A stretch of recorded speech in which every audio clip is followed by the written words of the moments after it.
وَقُلْنَا يَا آدَمُ اسْكُنْ أَنْتَ وَزَوْجُكَ الْجَنَّةَ وَكُلَا مِنْهَا رَغَدًا حَيْثُ شِئْتُمَا وَلَا تَقْرَبَا هَذِهِ الشَّجَرَةَ فَتَكُونَا مِنَ الظَّالِمِينَ فَأَزَلَّهُمَا الشَّيْطَانُ عَنْهَا فَأَخْرَجَهُمَا مِمَّا كَانَا فِيهِ وَقُلْنَا اهْبِطُوا بَعْضُكُمْ لِبَعْضٍ عَدُوٌّ وَلَكُمْ فِي الْأَرْضِ مُسْتَقَرٌّ وَمَتَاعٌ إِلَى حِينٍ۔ ترجمہ: اور ہم نے فرمایا اے آدم، تم اور تمہاری بیوی جنت میں رہو اور بغیر روک ٹوک کے جہاں تمہارا جی چاہے کھاؤ، البتہ اس درخت کے قریب نہ جانا ورنہ حد سے بڑھنے والوں میں شامل ہو جاؤ گے۔ تو شیطان نے ان دونوں کو جنت سے لغزش دی، پس انہیں وہاں سے نکلوا دیا جہاں وہ رہتے تھے، اور ہم نے فرمایا تم نیچے اتر جاؤ، تم ایک دوسرے کے دشمن بنو گے اور تمہارے لیے ایک خاص وقت تک زمین میں ٹھکانا اور زندگی گزارنے کا سامان ہے۔ یا آدم اسکن انت وزوجک الجنہ، اے آدم تم اور تمہاری بیوی جنت میں رہو۔ تفسیر صراط الجنان میں ہے۔ یہاں سے حضرت آدم علیہ الصلوۃ والسلام اور ابلیس کا واقعہ بیان کیا گیا ہے، اور اس کا خلاصہ کچھ یوں ہے۔ حضرت آدم علیہ الصلوۃ والسلام اور ابلیس کے واقعے کا خلاصہ: حضرت آدم علیہ الصلوۃ والسلام کو سجدہ نہ کرنے کی وجہ سے شیطان مردود ہوا تھا، لہٰذا وہ حضرت آدم علیہ الصلوۃ والسلام کو نقصان پہنچانے کی طاق میں رہا۔ اللہ تعالیٰ نے حضرت آدم علیہ الصلوۃ والسلام اور حضرت حوا رضی اللہ تعالی عنہا سے فرمایا کہ جنت میں رہو اور جہاں دل کرے بے روک ٹوک کھاؤ، البتہ اس درخت کے قریب نہ جانا۔ شیطان نے انہیں وسوسہ ڈالا اور کہنے لگا کہ تمہیں تمہارے رب عز و جل نے اس درخت سے اس لیے بنا فرمایا ہے کہ کہیں تم فرشتے نہ بن جاؤ یا تم ہمیشہ زندہ رہنے والے نہ بن جاؤ۔ اور اس کے ساتھ شیطان نے قسم کھا کر کہا کہ میں تم دونوں کا خیر خواہ ہوں۔ اس پر انہیں خیال ہوا کہ اللہ پاک کی جھوٹی قسم کون کھا سکتا ہے۔ اس خیال سے حضرت حوا رضی اللہ تعالی عنہا نے اس میں سے کچھ کھایا، پھر حضرت آدم علیہ الصلوۃ والسلام کو دیا تو انہوں نے بھی کھا لیا، اور یہ خیال کیا کہ اللہ تعالیٰ کی ممانعت تحریمی نہ تھی بلکہ تنزیہی تھی، یعنی حرام قرار دینے کے لیے نہ تھی بلکہ ایک ناپسندیدگی کا اظہار تھا۔ یہاں حضرت آدم علیہ الصلوۃ والسلام سے اجتہاد میں خطا ہوئی، اور خطائے اجتہادی گناہ نہیں ہوتی، چنانچہ شیطان کے دھوکے کی وجہ سے انہوں نے اس ممنوعہ درخت کا پھل کھا لیا، اور پھل کھاتے ہی ان کے پردے کے مقام بے پردہ ہو گئے، اور وہ اسے چھپانے کے لیے ان پر پتے ڈالنے لگے۔ اس وقت اللہ تعالیٰ نے فرمایا کہ کیا میں نے تمہیں اس درخت سے منع نہیں کیا تھا، اور میں نے تم سے یہ نہ فرمایا تھا کہ شیطان تمہارا کھلا دشمن ہے؟ اس کے بعد حکم الہی ہوا کہ تم زمین پر اتر جاؤ، اب تمہاری اولاد آپس میں ایک دوسرے کی دشمن ہوگی اور تم ایک خاص وقت تک زمین میں رہو گے۔ زمین پر تشریف آوری کے بعد حضرت آدم علیہ الصلوۃ والسلام ایک عرصے تک اپنی لغزش کی معافی مانگتے رہے، حتیٰ کہ آپ علیہ الصلوۃ والسلام کو اللہ تعالیٰ کی طرف سے چند کلمات سکھائے گئے۔ پھر جب آپ علیہ الصلوۃ والسلام نے ان کلمات کے ساتھ توبہ و معافی کی درخواست کی تو وہ قبول ہوئی۔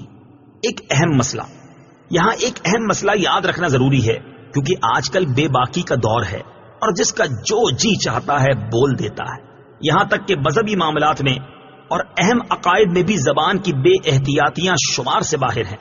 اس میں سب سے زیادہ بے باکی جس مسئلے میں دیکھنے میں آتی ہے وہ حضرت آدم علیہ الصلوۃ والسلام کا جنتی ممنوعہ درخت سے پھل کھانا ہے۔ اعلیٰ حضرت امام احمد رضا خان علیہ رحمت الرحمان فرماتے ہیں، غیر تلاوت میں اپنی طرف سے حضرت آدم علیہ الصلوۃ والسلام کی طرف نافرمانی اور گناہ کی نسبت حرام ہے۔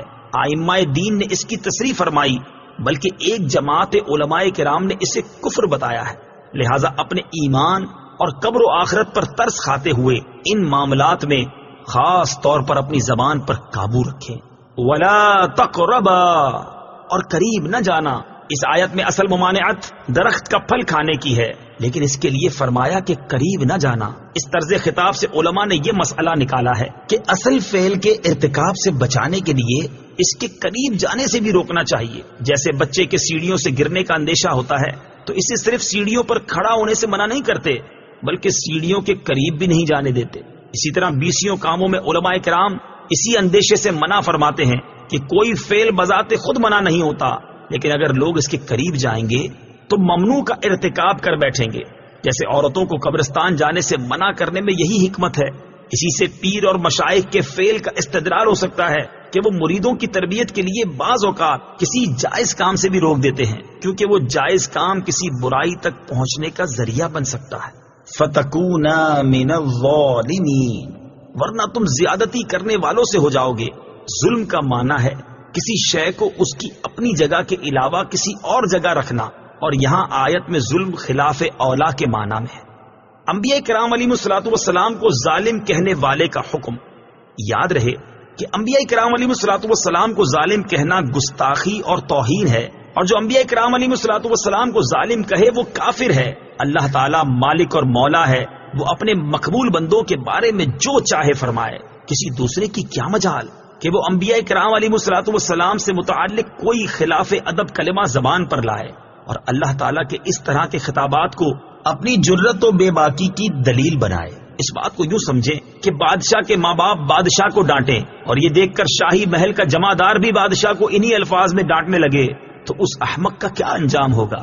ہمیں تو انبیاء کرام علیہ الصلوۃ والسلام اور محبوبان خدا کی تعظیم و توقیر اور ادب و اطاعت کا حکم دیا گیا ہے، اور ہم پر یہی لازم ہے. انبیاء علیہ الصلوۃ والسلام کی عصمت کا بیان. یہ بھی یاد رہے کہ انبیاء کرام علیہ الصلوۃ والسلام معصوم ہوتے ہیں اور ان سے کوئی گناہ سرزد نہیں ہوتا. ان کے معصوم ہونے پر 20 دلائل ہیں. یہاں پر صرف 3 دلائل پیش کرتا.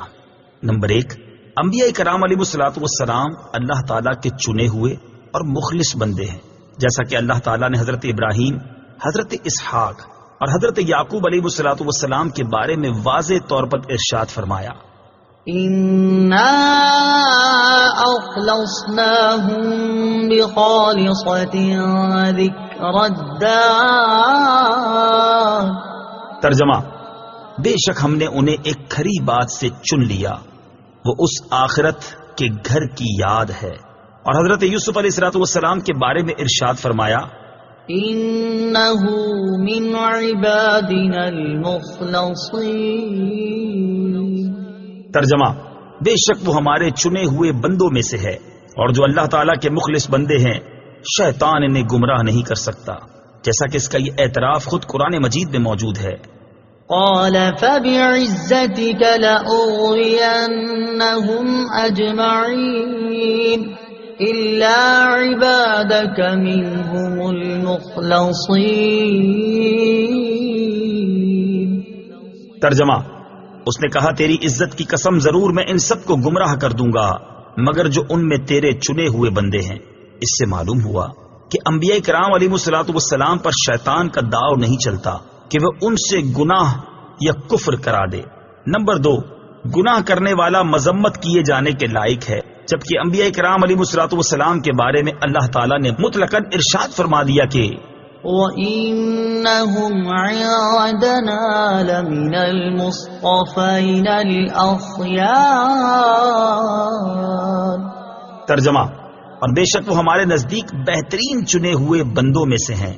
نمبر 3، انبیاء کرام علیہ الصلوۃ والسلام فرشتوں سے افضل ہیں، اور جب فرشتوں سے گناہ صادر نہیں ہوتا تو ضروری ہے کہ انبیاء کرام علیہ الصلوۃ والسلام سے بھی گناہ صادر نہ ہو، کیونکہ اگر انبیاء کرام علیہ الصلوۃ والسلام سے بھی گناہ صادر ہوں تو وہ فرشتوں سے افضل نہیں رہیں گے.